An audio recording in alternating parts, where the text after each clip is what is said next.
La bibliothèque. La bibliothèque, c'est un endroit où on garde des livres et qu'on parte chaque fois consulter. Quand on fait des recherches sur quelque chose, on va à la bibliothèque pour se ressourcer. Mais il arrive des fois que quand on va à la bibliothèque, on ne trouve pas des livres dont on a besoin. Cela veut dire qu'il faut renouveler les livres dans la bibliothèque. Si une bibliothèque ne peut plus fournir, ne peut plus répondre aux besoins d'un étudiant ou d'un élève, cela veut dire que cette bibliothèque est vouée à l'échec. Cela veut dire que cette bibliothèque n'est plus à jour pour pouvoir répondre aux besoins quotidiens alors que le monde est en train d'évoluer. Quand le monde évolue, il faut qu'on évolue avec ce monde. Les recherches évoluent. Il faut qu'il y ait des nouveautés dans la bibliothèque pour faire avancer les recherches. À l'époque, je me rappelle quand on était gosse, on pouvait voir des livres comme Ce monde merveilleux, La Fontaine, et tout ça. Et on les étudiait. On étudiait tous ces livres, on pouvait les lire. Et à l'école, c'est ce qu'on nous enseignait. Mais aujourd'hui, ce n'est plus le cas. Et du coup, si une bibliothèque ne peut pas fournir des informations dont on a besoin pour évoluer, cela veut dire que cette bibliothèque n'a plus raison d'être.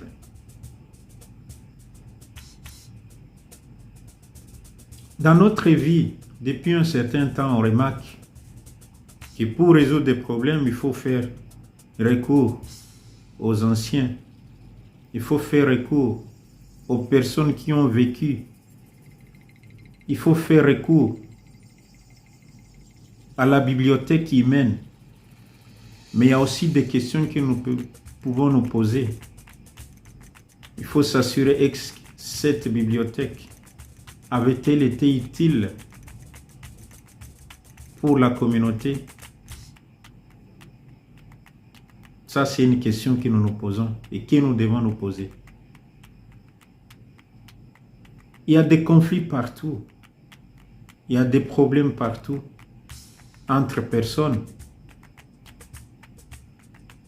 Et quand on fait recours à ces mêmes bibliothèques peut-être qui n'ont pas fourni assez de livres exploitables pour répondre à un besoin d'une étude quelconque, à quoi servirait cette bibliothèque? D'où, quand on veut consulter les personnes, il faut se poser la question si ces personnes ont été utiles quand ils étaient en train de diriger même une petite communauté. Il faut se poser la question de savoir si ces personnes étaient en mesure de résoudre des problèmes que connaissait la communauté.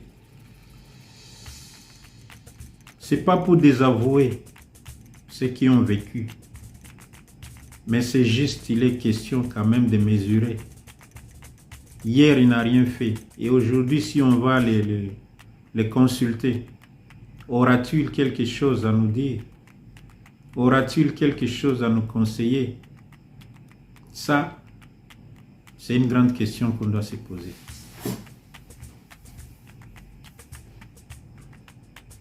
Nos problèmes ne sont plus résolus. Pourquoi? Parce qu'on est en train de tergiverser. C'est comme si on va à reculons. On avance, on recule.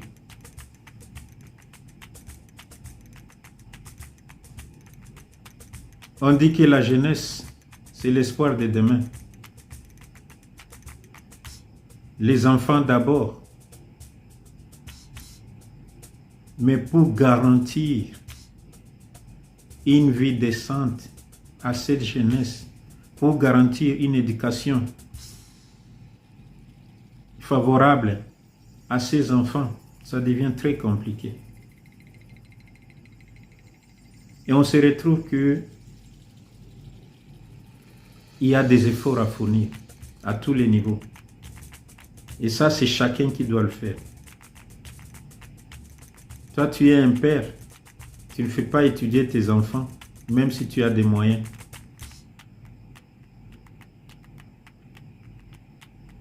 Ça, c'est échouer à sa mission.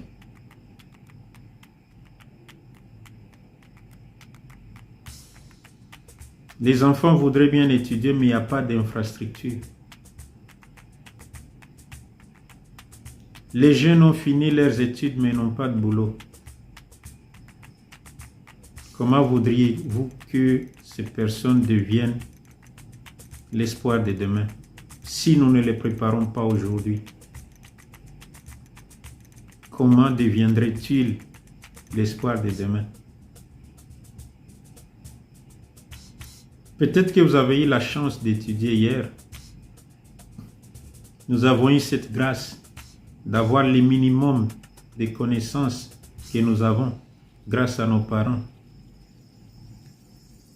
Mais c'est l'éveil de conscience que je suis en train de faire ici. Et j'interpelle à chacun de voir ce qu'il peut faire à son niveau. Essayons de voir qui nous consultons pour nous faire avancer. Essayons de voir quels livres nous lisons actuellement pour nous aider quand même à avoir une connaissance. Et quand je parle de livres, il faudrait que ce soit un livre qui va nous aider à avancer. C'est quelque part philosophique ce que je suis en train de dire. Mais il faudrait songer à cette jeunesse que nous avons toujours dit que la jeunesse c'est l'espoir de demain. Qu'est-ce qu'on fait pour cette jeunesse? Qu'est-ce qu'on fait pour nos enfants? Certains parents préfèrent dilapider l'argent ailleurs, les ressources ailleurs. Et ils oublient qu'ils ont des enfants qui doivent étudier. Et ça, c'est même au niveau le plus élevé. Qu'est-ce qu'on fait pour que les gens puissent étudier dans de bonnes conditions? Qu'est-ce qu'on fait pour que ces jeunes qui venaient de finir ces études pour avoir du travail?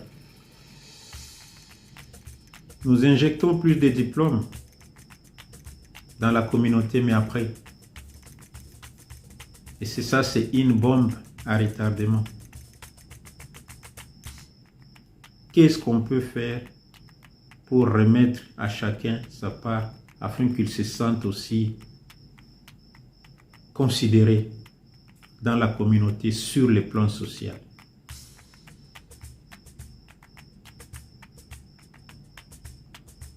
Quel mécanisme mettre en place pour pouvoir aider toutes ces personnes? Parce que l'idée première, c'est que nos pays ont tout ce qu'il faut pour que chacun puisse avoir sa part. Mais il faut que ce partage soit équitable à tout le monde. Il faut que ces considérations soient égales pour tout le monde. Sinon, ce sont des inégalités sociales qui s'installent. Et la suite, vous la connaissez. Quand tu as une égalité sociale dans la communauté, quand tu as une égalité sociale dans un État, ça crée la criminalité. J'ai étudié, je n'ai pas de boulot. Ça crée la haine. Oh, il y a une autre manière de gérer, c'est que chacun se retrouve dans ce qu'il est en train de faire. Alléger certaines choses pour pouvoir répondre aux besoins de tout le monde. Quelqu'un a étudié, il n'a pas de boulot. Quand il veut créer son petit business, ce sont les taxes qui les guettent. Et là, il se retrouve en train de travailler pour les taxes. Mais ces taxes vont où? On n'a pas d'idée. Mais c'est toujours les mêmes personnes qui reviennent.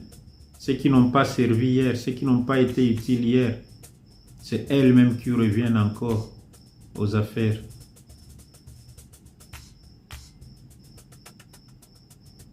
Je n'en disconviens pas. On peut consulter tout le monde, mais tout le monde n'est pas consultable. Ceux qui n'ont rien fait hier, ce n'est pas la peine de les faire revenir à nouveau.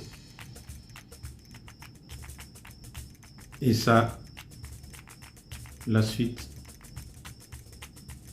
on la connaît. Aidons nos vivants, assistons nos vivants, conseillons nos vivants et marchons ensemble pour une réussite commune.